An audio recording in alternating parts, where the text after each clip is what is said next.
If you haven't already worked it out, I still can't believe I'm saying this, but welcome to my first video on my Ransomes MG2. This is a 1946 Ransomes. It's got the optional extra of a £1.10 PTO. It's currently standing seized, but we're going to take it apart and try and sort that out. The guy I bought it from said he parked it up and he hasn't used it in 2 years, but because it needed a throttle cable, but everything seems to be there, thankfully.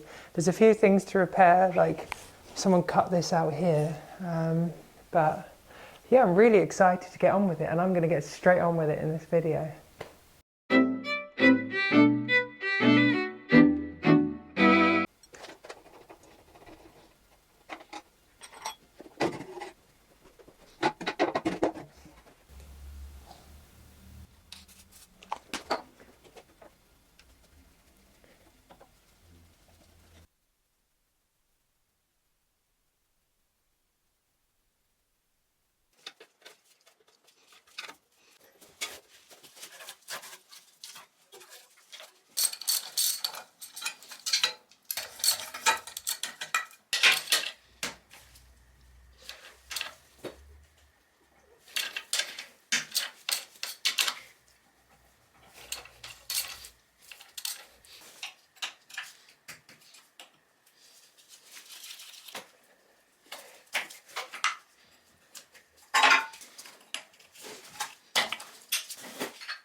So I'm going to interrupt this video to talk about this that I was given. It's the Topdon Artilink 500B. Now, they reached out to me when I did my Audi video a couple of videos back, and they offered to give me this to try and see what I thought, and then give you guys a discount code if you wanted one. I'm not paid for anything on this, so I can say what I want, but I'm really impressed with it. So it comes packed in this little bag. We've got the manual you can put in the back. So you've got an OBD reader for your car. It's got a little light in the end with a button on top that you can push so you can find where it is, which I thought was really neat. It's got nice connections as well on the end. And then it's also a battery tester, so it does any 12 and 24 volt battery systems, same thing. And here's the sort of brains behind it all. It's really neat. You plug it in and it sort of lights up and does everything for you. But I'll go and show you it in action. So I'm just here at the U17 and I'm going to do a battery test because the battery's been playing up. I'm not going to do a cranking or charging test because they're noisy and it's hard to hear me, but the charging test is really good on this because it sort of runs through everything. It runs through it at different RPMs and with different sort of loads on the alternator to make sure everything's working okay. Cranking test just checks the battery.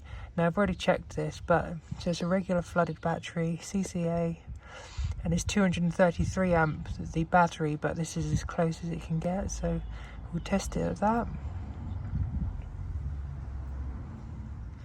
And as quick as that. So I know it's charged because I charged it the other day because it kept running flat, but obviously you can see the battery health is down, and when I did the starting test I could see the battery was also bad on that as well, so I'm going to get a new battery and fit a new battery to it. So I'm just in my car now. So annoyingly the other day I accidentally cleared the code before videoing this, but I had an engine management light come up on Friday when I was on my way home from work, and I checked it. Now what I like about this is, so once you go through it gets to this screen, so we'll read codes. Now I know it will come up with nothing here, but if it does come up with something and you're not sure what it is, it will give you a code number. So if you're unsure, you can go online and look what the code means and what might be relevant to the code or how you could potentially fix it. But then obviously if there was codes, you could erase them there. What I also like about this is if there's something that's not quite right, you can monitor the engine and how it's running. So right now it is running, but like you can see it monitors quite a few of the engine's parameters. Just flicking through pages here. So, like, again, for the money, it's just this. It could just do so much, and I'm so impressed with it. So it even does an O2 sensor test.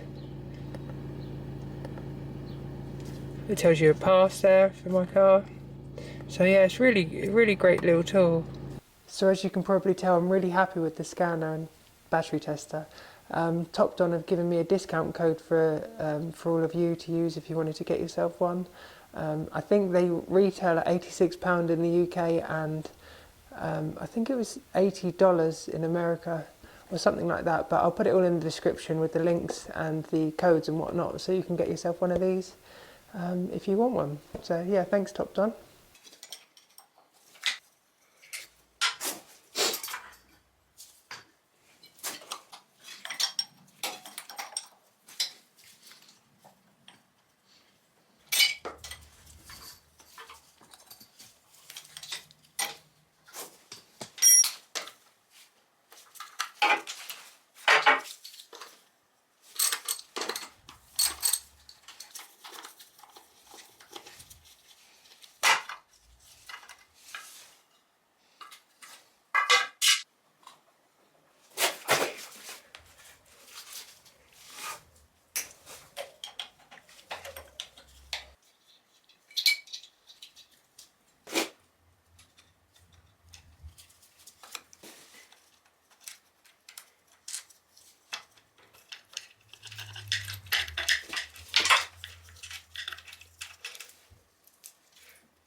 Teraz pompa.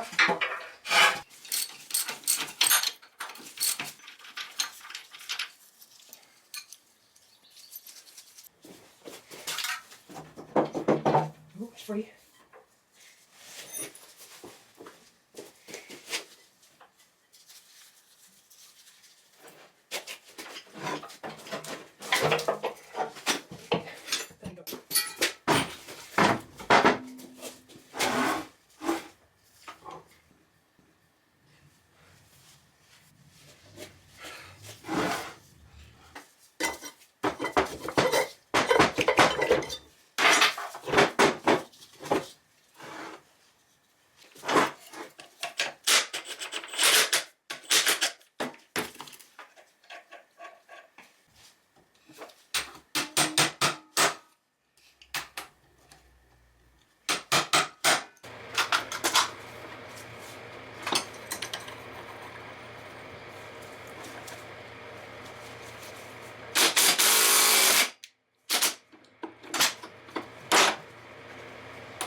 So I had to grind down a spanner to fit in there like that. Oh, it's stuck, but it's now loose.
So now the engine's done, I'm going to take off both tracks.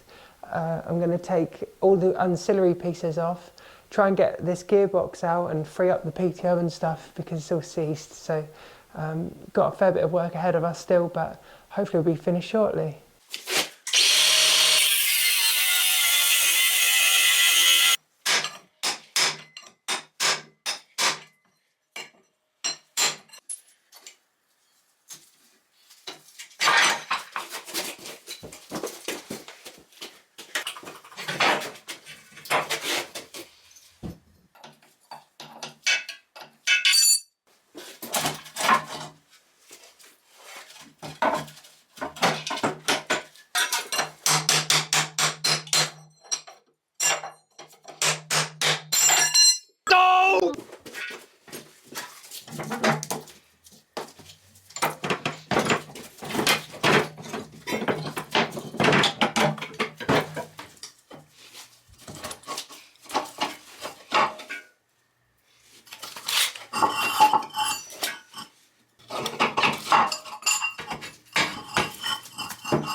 have to call an end to this video, it's getting quite long now.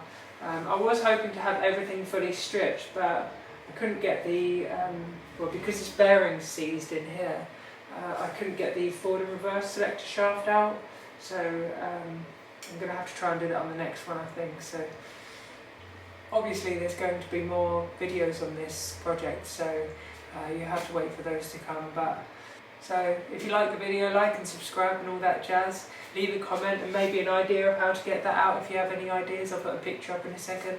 But yeah, until the next one, thanks for watching.